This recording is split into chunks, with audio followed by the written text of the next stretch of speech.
As a farmer, you kind of have to be a jack of all trades. You have to be a banker, a mechanic.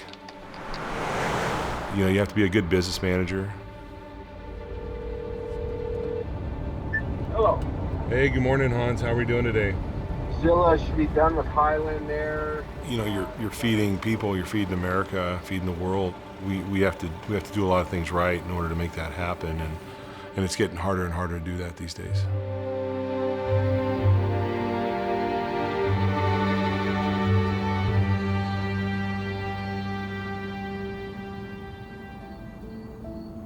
We're in Zilla, Washington, on one of the farms that I manage. It's primarily an apple farm. There's cycles in farming, and not every year is a home run. You got weather issues, you know, extreme heat, extreme cold, and then you have the insects that are kind of in the middle of all that. And one of the biggest challenges for us is pesticides. We've felt for a few years now that maybe some of the makeups of the chemicals that we're currently using might not be working as well as they have in the past. You know, there's a lot of fear and concern 5-10 years from now.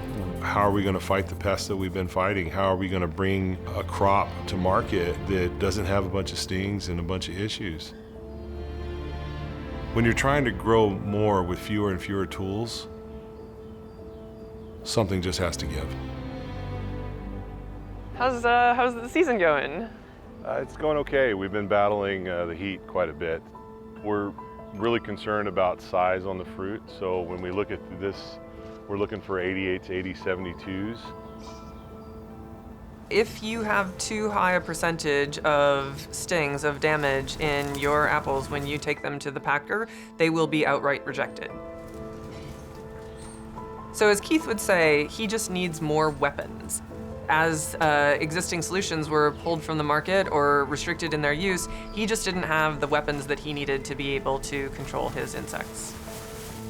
Vestaron is bringing a pace of innovation to the world of crop protection that it has never seen before, and we are doing it with molecules that combine the same efficacy as your traditional chemical pesticides, but with the safety and environmental profile of a biologic molecule.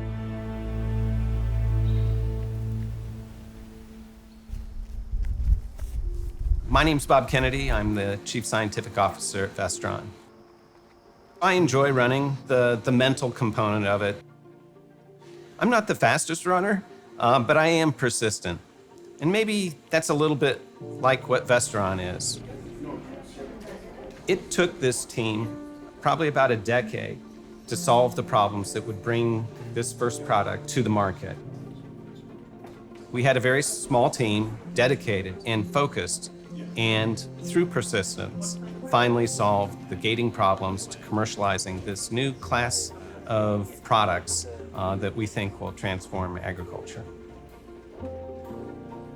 Vestaron's first product started with the Blue Mountain funnel web spider.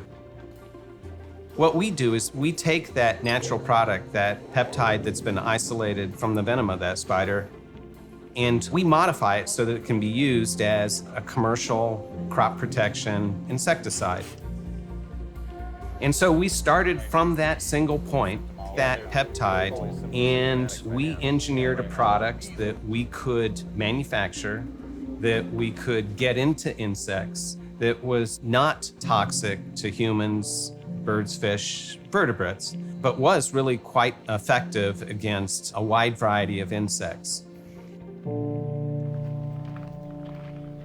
After learning about the technology and what was involved in Vestaron, we decided to incorporate it into our program and give it a shot. We don't have to go out and buy any proprietary equipment.